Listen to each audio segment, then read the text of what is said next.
আজকে সারাদিনে কি করলাম দেখেন। হ্যালো, আসসালামু আলাইকুম, সবাই কেমন আছেন? আশা করি সবাই ভালো আছেন। তো যে যেখান থেকে আমার ভিডিওটা দেখবেন সবাই পেজটা ফলো করে দিন। সকালবেলা উড়িয়ে মাগো বাইর গেছি গিয়া, আব্বা দিনকে মশলা আনছি।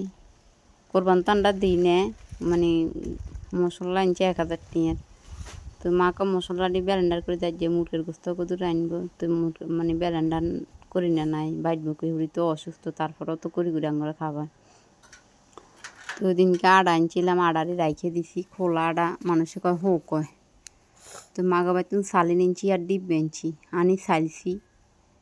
প্রথম মনে করছি হোক আছে যে কি সুন্দর ফ্রেশ আড়া। তো দোকানদাররা জিজ্ঞেস আর দোকানদারে কয় এগুলোর ভিতরে কোনো হোক হইতো না, আমরা আড়া 1 বস্তা একদিন যায়। তো ইন্দি মিন্নি শুয়ে রয়েছে, তখন কি সুন্দর সকালবেলা। এরপরে একটু কাজে ঢুকলাম। কালকে লাকসাম থেকে কিছু ধনিয়ার গুঁড়ো আনছি, আবার কিছু পালং শাকের গুঁড়ো আনছি। তো আমার এই জায়গা দিয়ে মরিচ গাছগুলো আসিল, আমরা তো দেখছি এগুলো সব উড়ে লিছি। তো এমনি বাজারের অবস্থা খুবই শোষণীয়, আর আমাদের সংসারে কোনো কর্ম করার মতো কেউ নাই। আমি 2 টিয়া যা কামাই, আব্বা যে টিয়া কামাই দিয়ে আবার ওষুধও হয় না। তো এগুলোর ভিতরে ধনিয়া বাইনা দিছি, যাক মাগো খাওয়াচ্ছে বইয়ের পরে গোবর আসছিল 1 বস্তা দিয়ে মানে ছোটো কাকা তো আনছি।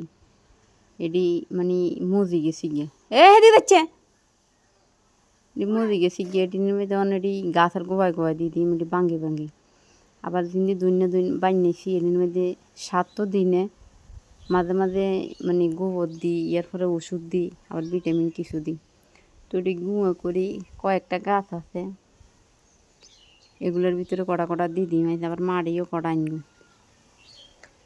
তো এখানে কীভাবে ছিঁড়ে দিছি এগুলো আগে আমরা ওই যে আমরা দান টান করতো হাতের ভিতরে হাঁস নিতাম দিয়ে এইভাবে ছিঁড়ে দিত, আমরাও ছিঁড়ছি। তো এখন না কোনো কাজকাম করি না, আগে কিন্তু সারাক্ষণে সংসারে কাজকর্ম করতাম, কৃষিকাজ করতো, আর বালু করতো, কত গম করতো, কত কিছু করতো, সারাদিন এভাবে যাইতো।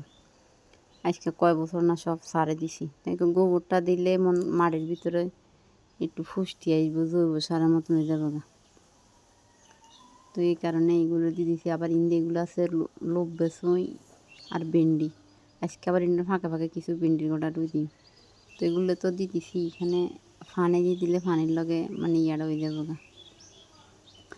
হচ্ছে আমাদের আল্লাহর রহমতে মানে সব গাছ মরে গেছে, একটা আতা ফল গাছ আছে, ফলগুলো আল্লাহর রহমতে অনেক মিষ্টি, এখন আবার ফুল করছে। তো এটার ভিতরে 2 কিলো মাড়ি দিই, এখন গোবর একটু দিয়ে দিছি।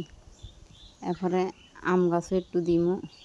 আগে ধনিয়াগুলো বানিয়ে ফানি দিছি, তো মানে মাটিটা বেড়া করছে ফানি দিই, ধনিয়া বানিয়ে মাটিটা আর এরপর আর ফানি দিবেন না।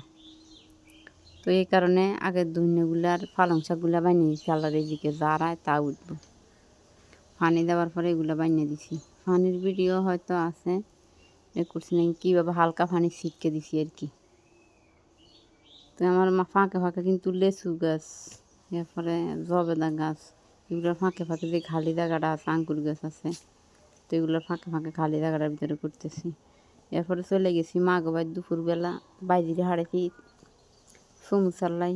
তো ওই আরবার তরমুজ বেছে দিয়ে বাইরে তরমুজ একটা আনছি, সেদিনকে একটা আনছি, এটার ভিতরে ঠোঁ শুকনো, কিন্তু মাশাআল্লাহ এটা ভালো আছে, মানে এটার ভিতরে ফানিও আছে, মিষ্টি। সমুচা খাই, তরমুজ এটা কাটছি, মাও হালাতে রান্ধি বেরিয়েছে, মারও দিচ্ছি। ওই দিনকে একটা আছে যেটা কোনো আমরা খাইছি না, মিম মিম ওইখানে বাইরে তরমুজও খাইতে আছে, সমুচা দিছি, সমুচা খাবো না তরমুজ খাবো, হাগল হয়ে গেছে গিয়ে। ওই আরেকটা খাই তরমুজ খেতে আছে, তো কাটে দিছি, আপালাই কদুরা দিছি। এবার কাললে মা অসুস্থ দেবে, মা শরীর হানি, মোবাইলে শুনছিলাম আর কি, সাইনি উপকারণী। একটা আনারস আনছি, আনারসের জোগাড়া একটু সিদ্ধ করি, লবণ দিই, লং দিই, ডান মারে খাবামু। আর আনারসটা খাইলে তো সবাই ভালো থাকেন, আল্লাহ হাফেজ।